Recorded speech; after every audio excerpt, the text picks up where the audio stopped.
I'd like to thank developer Icepick Lodge and publisher Tiny Build for this free review copy of Pathologic 2. Before I even get started here, I want to be upfront and very clear. I got about halfway through this game, maybe a little more than halfway, before I gave up. Not because I found the game too difficult, and not because I wasn't enjoying the game, not necessarily anyway, but it's because the game is just busted and completely riddled with glitches, at least on the PlayStation 4. I want to make that extremely clear.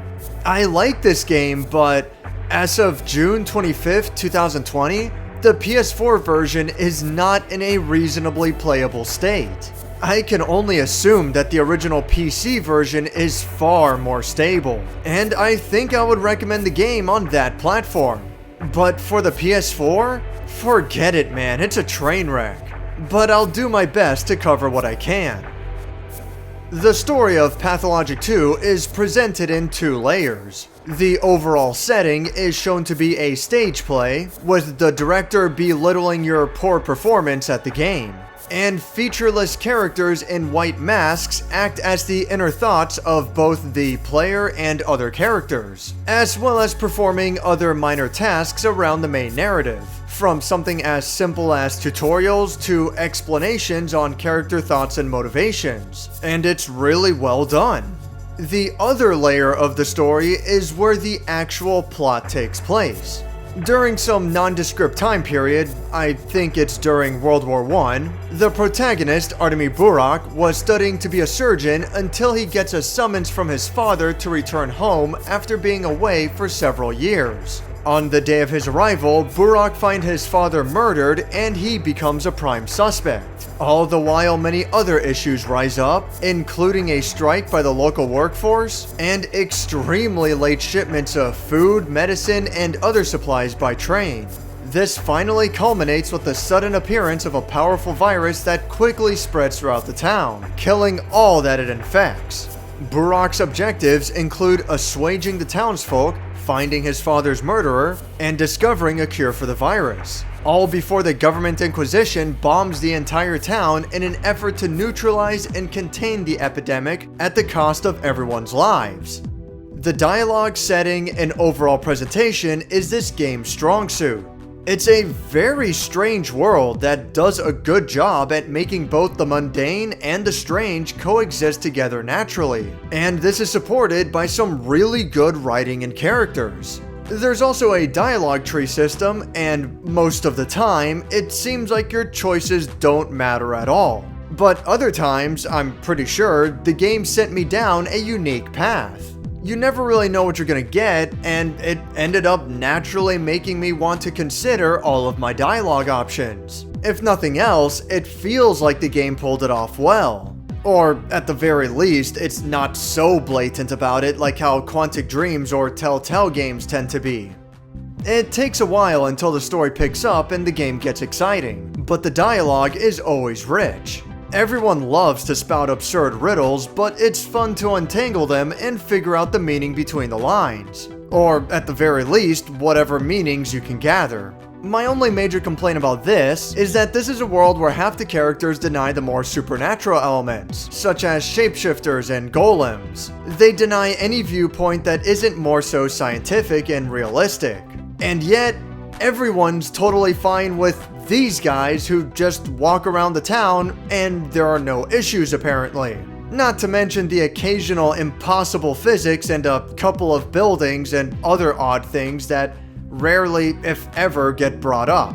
It's inconsistent as hell in this universe what passes as normal and what's considered weird. But if you can get past that, then it is a really interesting narrative. About the majority of the gameplay is based around scheduling and routing an efficient path through an open-ended town. For anyone who's played Shenmue, this should be very familiar. You have schedules and deadlines with only so much time per day, following up on clues to, also track down your father's murderer. Well, that's quite the coincidence. However, Shenmue is way more lenient. In Pathologic 2, the player simply is not given enough time to follow all their leads, and choices have to be made on what might be more or less important. Some story arcs can wait a couple of days to resolve, while others will only be available for a few hours, and it's tough to know which ones to focus on for first playthrough. On top of the strict time limit, the player is also hindered by several survivalist-based meters, each of which needs to be maintained, and most will eventually result in the player's death if they're ignored. They are straightforward enough to deal with, but getting the money together to buy food or finding the time and a bed to sleep in is more difficult to do than it sounds. And if the player's immunity or overall health is low at the time, then they might have to consider taking the long way around the more dangerous parts of town. The constant nagging of your hunger, exhaustion, and overall health will no doubt be the main issue that causes most people to give up on the game.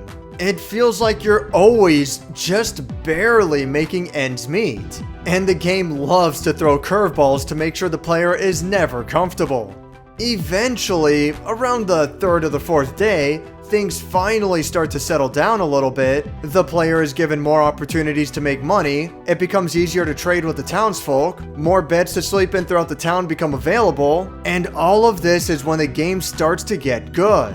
You finally get a better understanding of what to expect and how to overcome the various challenges, mostly thanks to having more options to work with at this point. Even so, that's not to say that there aren't other issues here. To begin with, you really can't bring up Pathologic 2 without mentioning the combat. To say that it barely works would be a compliment. You've got light attack, heavy attack, block, and you can switch between different weapons, all the while keeping an eye on and maintaining your stamina meter. It's serviceable half the time, but the other half, it just doesn't work. It's not uncommon to seemingly swing your fist way out of range and still manage to hit the guy anyway. And the opposite is also true. I'll swing in midair even though I'm right in the guy's face. Your opponents are also given two exclusive abilities. A little sidestep dodge that straight up makes them invulnerable for the duration of the animation, and a devastating kick. It's long range, unblockable, and stuns the player for a long period of time.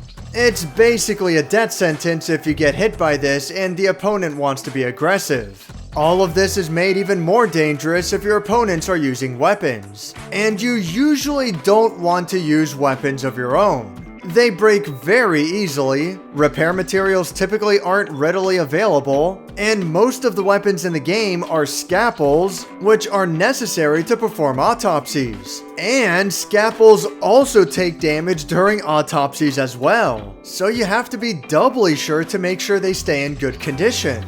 The most frustrating part is that most of the time, you can get by with only using your fist just fine, but it only takes one unlucky swing or getting jumped from behind to lead to a very sudden death. And you do not want to die very often, as this game has it's a really noteworthy death and respawn system. The player is permanently punished for every death, causing a reduction to their maximum health and other survival meters that continuously get worse. Not even loading a previous save helps. You can go back in time and do things differently, but the punishments for each death follow you no matter what, unless you decide to restart the whole game over again. Now, that being said, if you can tell that you're about to die, then you can pause the game at any time and reload a previous save in order to prevent the death and the punishment. You might as well, since the game sends you back to a previous save point after dying anyway, so the mechanic is a lot less menacing once you've figured out how to game the system. But it is an interesting setup all the same. The general gameplay loop doesn't really start to flesh itself out until about day 3. At that point, you should have your own laboratory, which also acts as your item storage and another place to sleep. From then on, each day tasks the player with new missions that advance the story, along with scavenging for supplies, buying from the shops, and making lucrative trades with random NPCs. Going into areas of high crime or where the plague is especially abundant is dangerous, but often yields the best rewards, and townspeople won't look down on you for burglarizing houses in such areas, whereas they would turn on you for trying to cause trouble in the peaceful parts of town. It's a really interesting and well done setup, and the current state of each region changes per day, keeping you on your toes and always requiring you to redo your routes. However, I do believe this game loves to pull way too many cheap shots. I once entered an empty house and was freely filling my pockets with goodies when 2 infected enemies suddenly came in through the front door and were relentless in hounding me. I managed to hold them off, but not without suffering a severe dent to my immunization medicine. If you've played something like Spelunky, then you should know the feeling well. Oftentimes, it's what you don't see that will kill you. Pathologic 2 feels very much like a roguelite in that sense. There's so much randomization and sudden events involved that a lot of times you just gotta get lucky. And this is further emphasized by how advanced knowledge from previous playthroughs, or just looking stuff up on the online wiki, can make a tremendous difference in the game's difficulty. Again, that's not too dissimilar from the typical roguelite, but while those games are designed to be easily started, restarted, and replayed a ton of times, Pathologic 2 is much slower paced. I do think it does fairly well for itself in what it sets out to do, but it also makes for an extremely aggravating experience when something doesn't go the way you want it to. It's not really like Dark Souls either, where you learn and you get better with each death. In Pathologic 2, you're gonna die, and half the time, it's not gonna feel like there was a whole lot you could do about it. Now, it can certainly be argued that that's the point, and I respect the developers for advising against changing the difficulty, pointing out that the game is meant to be, quote, almost unbearable, and that it's one of the ways in which Pathologic's world is fleshed out. I've always hated the argument that video games need to respect players by adding in difficulty options. Pathologic 2 is one of the strongest arguments I've seen against that, in which the game's harsh difficulty is used as an additional tool for the presentation. The game leaves you on the brink of death very often, and it's a really stressful experience. But the world just wouldn't be the same any other way. I wish the main difficulty didn't come from sudden and random cheap shots, and also that the game wouldn't be so significantly easier with previous knowledge. But hey, for an indie developer with lofty and ambitious goals, I'm not gonna ask for too much on that front, and in all honesty, I'd say they did pretty good. With all that out of the way, it's time to cover what I assume are the PS4 specific issues.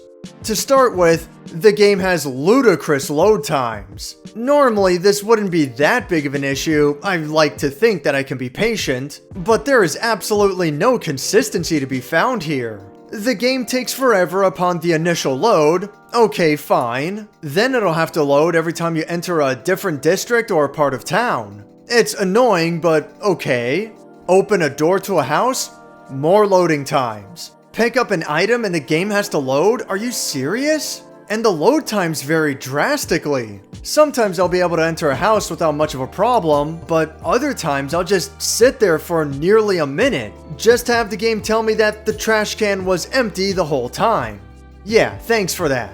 And I already explained how the combat is bad enough on its own merits, but when the game starts to hang in the middle of a fight? You know, I'm not sure this is what the devs meant by almost unbearable, but it certainly does fit. Okay, this complaint is probably going to sound a little minor, but hear me out. It's really a big deal once you get down to it. The game pauses when you open your own personal inventory, and that's fine. But it doesn't pause when you're looting for supplies. That's a bit of a problem because, unlike the PC version where the player has access to a mouse, you have to slowly highlight each individual item. And it's not something normal like Resident Evil 4 where you have a cursor that you move around. Instead, the selection jumps from item to item with only a vague generalization of the direction you want to go in. You can instantly switch between boxes, and that helps speed things up a little bit once you get used to it, but you're not allowed to switch between boxes while you're holding an item, which is probably the main time that you would want to switch between boxes. This whole setup is the most cumbersome way to move items around. And again, the game doesn't pause. You will grow hungry, tired, and in real life, you're gonna get irritated shifting items around. Oh, and of course, the game will just randomly hang for a couple of seconds during this as well, so yeah, that's a lot of fun. The best you can do is quickly visualize and figure out what items you want to take, then go into your personal inventory screen where the game does pause, make room for the incoming stock, and then quickly throw the items in your bag randomly. However, for some reason that I cannot comprehend, you can't quickly throw items out of your bag. You can throw them on the floor, that's fine, but if I want to put items in my locker, then I have to slowly pick one at a time and scroll them in place. Meanwhile, your guy is literally starving to death because this takes forever. Oh, I'm sorry, I know I have an epidemic to cure and everything, but I really need to reorganize my closet for the 5th time. I don't know how else to put it. This is such a stupid, simple issue that the game shouldn't have. At least not on consoles. This is probably just fine with a mouse, but it's unbearable with a controller. Oh, but we're not done yet. One time, the game just wouldn't let me interact with anyone. Couldn't talk with anyone, couldn't trade with NPCs. The button prompt just wouldn't show up. Like I said earlier, this game is all about efficiently planning your route. So when I plan to stop by a grocery store at a certain time and I'm just not allowed to talk to the cashier, that kind of pisses me off.